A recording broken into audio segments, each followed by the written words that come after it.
کی محبت، اور تیسرا ادب کہ قرآن کی تلاوت کی محبت۔ آخر یہ تینوں ادب کی تعلیم کہاں ہوتی ہے؟ آپ خود ذرا سوچ لیں، غور و فکر کریں۔ یہ جو ہمارے چھوٹے چھوٹے دیکھنے میں مدرسے ہیں، جہاں بچے نورانی قاعدہ پڑھتے ہیں، نازل قرآن پڑھتے ہیں، حفظ کرتے ہیں، اردو کی کتابیں پڑھتے ہیں، عربی کی کتابیں پڑھتے ہیں، یہ مدرسے جو دیکھنے میں چھوٹے ہیں، دیکھنے میں، لیکن اپنی معنویت کے لحاظ سے، اہمیت کے لحاظ سے یہ مدرسے بہت بڑا کام کر رہے ہیں، بہت بڑا کام کر رہے ہیں۔ اس لیے کہ ہمارے سماج میں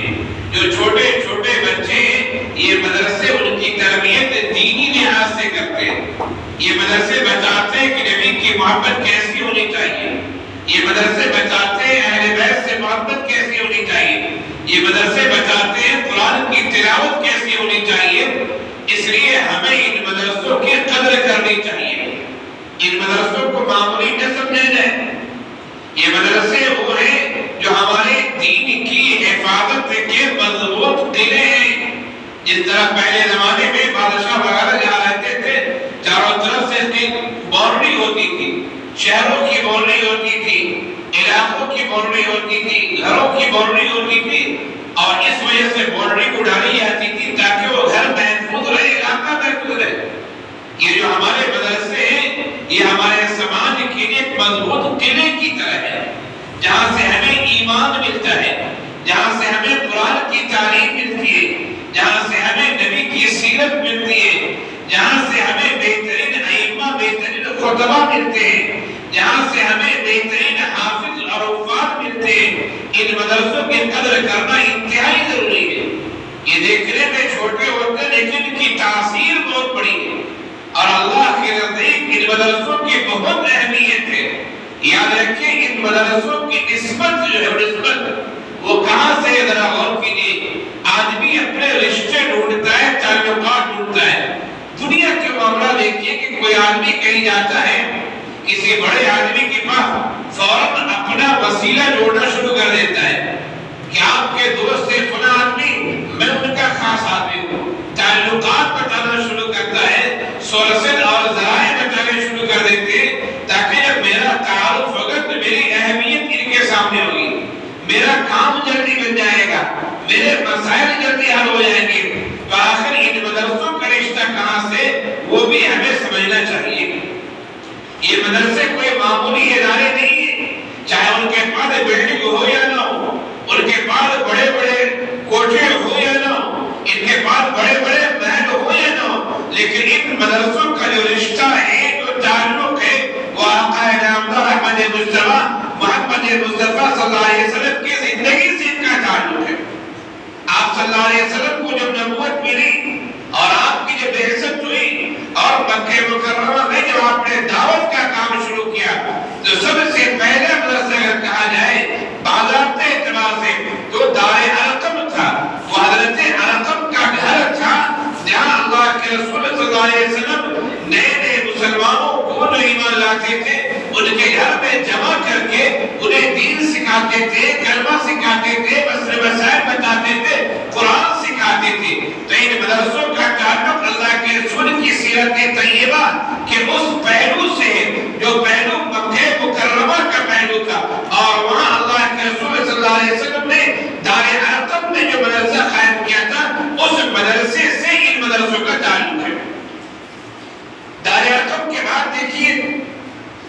آپ صلی اللہ علیہ وسلم جو ہجرت کرتے ہیں، اور ہجرت کر کے جب آپ مدینہ منورہ آتے ہیں، تو مدینہ منورہ میں سب سے پہلا کام جو اللہ کے رسول صلی اللہ علیہ وسلم نے اپنے قیام کے بعد کیا ہے، وہ پہلا کام تھا مسجد نبوی کی تعمیر۔ حضرت سہل اور سہیل نام کے دو یتیم بچے تھے، اللہ کے رسول صلی اللہ علیہ وسلم کی کوٹھی جہاں رکی تھی، اور وہاں سے حضرت ابو ایوب انصاری رضی اللہ عنہ کا گھر قریب تھا۔ آپ حضرت ابو ایوب انصاری رضی اللہ عنہ کے گھر مقیم رہے، ان کے گھر مہمان رہے، اور جہاں آپ کی کوٹھی رکی تھی وہ حضرت سہل اور سہیل کی جگہ تھی۔ آپ نے پوچھا یہ جگہ کس کی ہے؟ آپ کو بتایا گیا کہ فلاں کو یتیم بچے کی جگہ ہے۔ آپ نے ان کو بلایا اور کہا کہ یہ جگہ مجھ سے بیچ دو،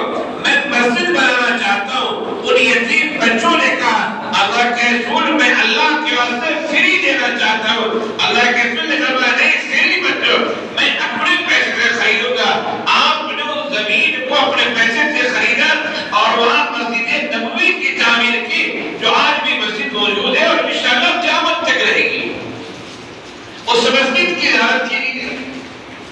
جو لوگ حج یا عمرے پہ جا چکے ہیں اور اس مسجد کو دیکھ چکے ہیں، اس مسجد میں جو ہم جائیں گے اور مسجد کے اس کنارے پر جہاں پر روض رسول ہے،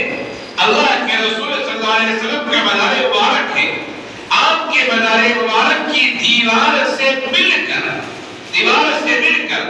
ایک اچھا خاصا ایریا ہے جو عام مسجد کی سطح سے تقریباً 1.5 بارش اونچی جگہ ہے۔ 1.5 بارش عام مسجد کی سطح سے اونچی جگہ ہے، وہ اللہ کے رسول صلی اللہ علیہ وسلم کے روضے کے پاس سے ملا ہوتا ہے۔ اس جگہ کو کہتے ہیں صفہ نبوی، صفہ صحابہ، صفہ عربی کہتے ہیں، صفہ کے بناتے ہیں چبوترے کے۔ اللہ کے رسول صلی اللہ علیہ وسلم نے مسجد کی تعمیر کی جو مسجد نبی کے نام سے مشہور ہوئی، اس مسجد میں ایک کنارے پر اپنے گھر کے پاس، اس لیے کہ اللہ کے رسول صلی اللہ علیہ وسلم کا جو مزار ہے، آپ کی جو قبر مبارک ہے، وہ اصل میں آپ کا گھر تھا۔ وہ حضرت عائشہ رضی اللہ عنہ کا گھر تھا، اللہ کے رسول صلی اللہ علیہ وسلم اسی گھر میں رہتے تھے۔ آپ کے گھر سے ملا ہوا چبوترا بھی موجود ہے۔ آپ صلی اللہ علیہ وسلم کا جب انتقال ہوا تھا تو صحابہ کرام میں یہ بات آئی کہ آخر اللہ کے رسول کو دفن کہاں کیا جائے۔ اب مختلف لوگوں کی مختلف رائے آئی۔ حضرت ابوبکر صدیق رضی اللہ عنہ موجود تھے، انہوں نے فرمایا کہ میں نے اللہ کے رسول سے سنا ہے اور مجھے پوری طرح یاد ہے، آپ نے یہ فرمایا تھا کہ نبی کو اللہ تعالیٰ وفات اسی جگہ دیتے ہیں جہاں نبی کی تدفین ہونی ہوتی ہے۔ تو آپ کی وفات حضرت عائشہ رضی اللہ عنہ کے گھر میں ہوئی اور اسی گھر میں آپ کی تدفین ہوئی اور اسی گھر سے ملا ہوا چبوترا ہے جس چبوترے کو صفہ صحابہ یا صفہ نبوی کہتے ہیں۔ مسجد نبی کی تعمیر ہونے کے بعد اللہ کے رسول صلی اللہ علیہ وسلم نے سب سے پہلا کام یہ کیا کہ مسجد کے ایک حصے کو خاص کیا کہ وہاں علم کو حاصل کرنے والے رہیں۔ وہ صحابہ کرام جو دور دور سے آ رہے تھے، صرف مکے کے نہیں، میرا چونکہ مدرسوں میں جانا ہوتا ہے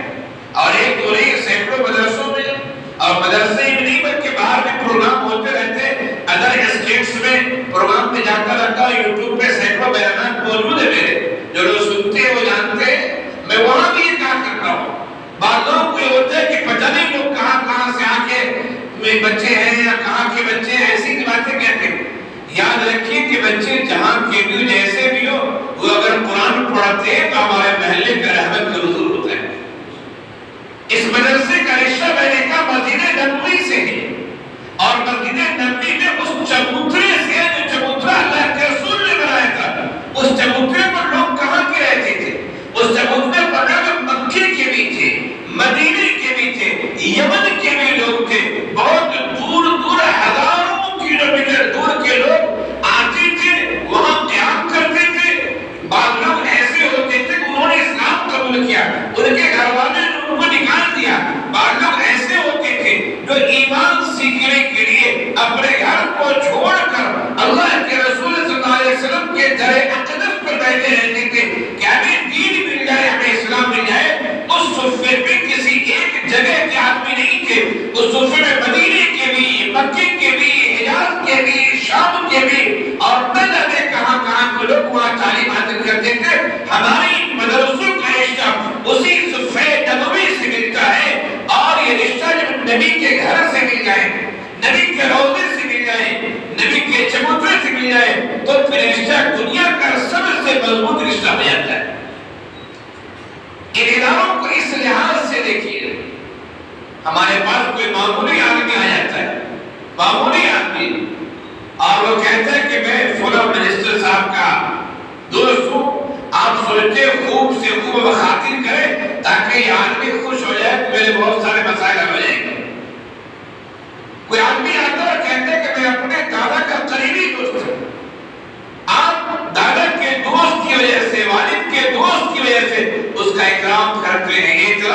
سمجھتے کہ میرا خاص آدمی، ان مدرسوں کا حصہ صفحہ 90 سے مل رہا ہے، ان طالبان علوم نبوت کا حصہ جب ان صحابہ کرام سے مل رہا ہے جو صحابہ کرام اللہ کے رسول صلی اللہ علیہ وسلم کے سامنے طالب علم بن کے رہا کرتے تھے، علم حاصل کیا کرتے تھے، ذرا سوچیں ہمیں ان کی کتنی قدر کرنی چاہیے۔ اور یہ بھی یاد رکھیے، یہ میں حدیث کی بات بتا رہا ہوں چونکہ حدیث پڑھتا اور پڑھاتا ہوں میں، اصحاب صفہ چبوترے پر رہنے والے صحابہ کرام جب مختلف جگہوں کے تھے، آخر ان کو کھانا پینا کہاں سے ملتا تھا؟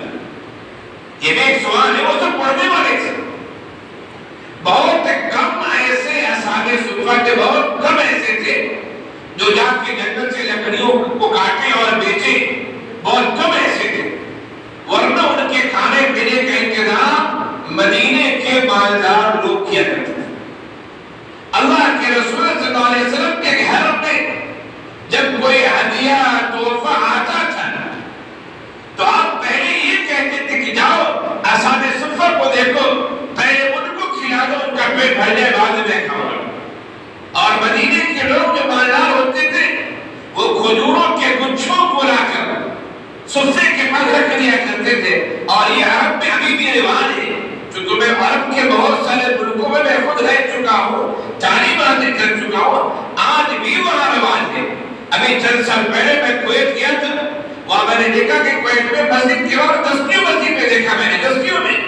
کہ مسجد کے باہر ٹیبل پر کھجور کا بڑا سا گچھا رکھا ہوا ہے،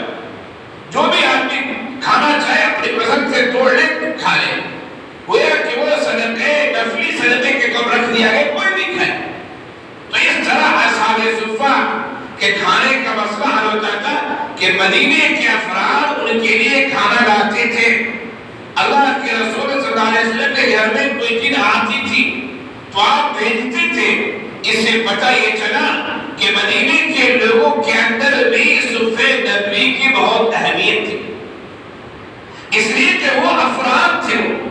جو انہوں نے 24 گھنٹے کے لیے پورے وقت کے لیے اپنے آپ کو تعلیم کے لیے وقف کر دیا تھا۔ اللہ کے رسول صلی اللہ علیہ وسلم کے ایک ایک عمل کو وہ سیکھتے تھے، ایک ایک عمل کو دیکھتے تھے اور ایک ایک عمل کو لوگوں سے نقل کرتے تھے، پھیلاتے تھے۔ یہ اصحاب صفہ تھے، یقیناً ان کا بہت بڑا احسان ہے امت پر، بہت بڑا احسان ہے۔ یہ تو تمام صحابہ کرام کے احسانات ہیں، لیکن ہم جو پڑھتے ہیں، مسئلے مسائل جانتے ہیں، قرآن کی تلاوت کرتے ہیں، قرآن کی تفسیر پڑھتے ہیں، حدیث پڑھتے ہیں، یہ سب ہمیں کہاں سے ملا ہے؟ یہ سب ہمیں اسی صفحہ نبوی سے ملا ہے، اسی مدرسے سے ملا ہے۔ اس مدرسے کے سب سے بڑے طالب علم جنہوں نے سب سے زیادہ علم کام کیا ہے وہ حضرت ابو ہریرہ رضی اللہ عنہ، جو قبیلے دوس کے رہنے والے تھے۔ جانتے ہیں کتنی محنت سے انہوں نے تعلیم حاصل کی، کتنی محنت سے۔ وہ خود فرماتے ہیں، حضرت ابو ہریرہ رضی اللہ عنہ خود فرماتے ہیں کہ کبھی ایسا ہوتا تھا مسجد نبوی کا جو ممبر ہے، ممبر رسول کے درمیان اور حجرے عائشہ کے درمیان، آج بھی اگر آپ کا جانا دعا دیکھیں کہ اللہ کے رسول صلی اللہ علیہ وسلم کا جو روضہ ہے، اس روضے سے تقریباً 8-10 ہاتھ چھوڑ کے دائیں جانب ممبر رکھا ہوا ہے جو ترکی دور کا ممبر ہے، اور اس جگہ کو اللہ کے رسول کے روضے اور ممبر کے درمیان کی جگہ کو کہا گیا ہے کہ روضہ من ریاض الجنہ، وہ جنت کی کیاریوں میں سے ایک کیاری ہے، جنت کا ٹکڑا ہے وہ۔ حضرت ابو ہریرہ رضی اللہ عنہ فرماتے ہیں کبھی تو ایسا ہوتا تھا ممبر رسول اور حجرہ عائشہ کے درمیان میں بے ہوش ہو جایا کرتا تھا، اور لوگ سمجھتے تھے کہ ابو ہریرہ کو مرگی ہو گئی، لوگ سمجھتے تھے کہ ابو ہریرہ کو مرگی ہو گئی،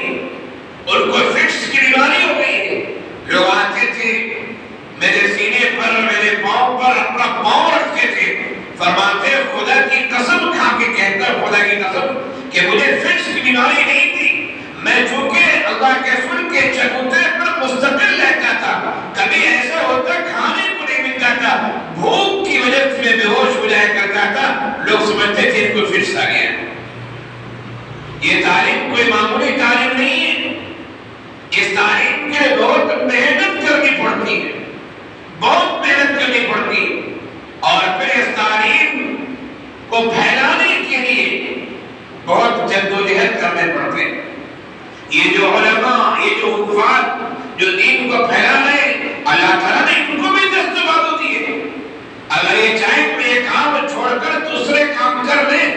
مدرسہ اور ان کے پیسے سے 10 گنا زیادہ کما سکتے ہیں، ان کی سالانہ آمدنی اس سے زیادہ ہو سکتی ہے، لیکن آخر کیا بنے کہ ایک نوجوان جس کو دستاویز ہو بہت کچھ کر سکتا ہے، لیکن اس کے باوجود وہ کہتے ہیں کہ نہیں ہم 10 12 ہزار 15 ہزار میں ہم قرآن ہی پڑھائیں گے، ہندی پڑھائیں گے۔ یقیناً کوئی جذبہ ہوگا، کوئی شوق ہے، کوئی چیز ہے جو اندر سے ابھر رہی ہے، اور یہ اللہ کی توفیق یاد رکھیے، اللہ کی توفیق ہے۔ پردے کو بہت سارے لوگ پڑھتے ہیں اور حلال کمائی سینکڑوں ہیں، ہم بھی مدرسے کی تعلیم کو چھوڑ کر کہیں کمائیں گے، حلال ہے، جائز ہے، کوئی شک نہیں، لیکن یہ فضیلت تو نہیں مل سکتی ہے۔ صبح شام جو قرآن پڑھتا ہے پڑھاتا ہے، صبح شام جو قرآن کی تشریح کرتا ہے، دوسرے کام کرنے میں یہ فضیلت نہیں مل سکتی۔ یہ وہ کام ہے کہ جو ایک کام کرتے ہیں افراد وہ انبیاء کے وارث ہوا کرتے ہیں۔ حدیث میں فرمایا اللہ کے رسول صلی اللہ علیہ وسلم کے ارشاد گرامی ہے العلماء ورثۃ الانبیاء، علماء انبیاء کے وارثین ہیں، جو حفاظ ہیں، جو ائمہ ہیں، جو خطبہ ہیں، جو مفسرین ہیں، مہندسین ہیں، معلمین ہیں، وہ کسی درجے میں تعلیم دے رہے ہو وہ نبی کے وارث ہیں، نبی کے وارث ہیں، ان کا بہت بڑا درجہ ہے، ان کی قدر و منزلت ہمیں کرنی چاہیے، ان کی اہمیت کو سمجھنا چاہیے۔ اگر ہم یہ اہمیت نہیں سمجھتے تو یاد رکھیے ہم اپنا نقصان کر رہے ہیں،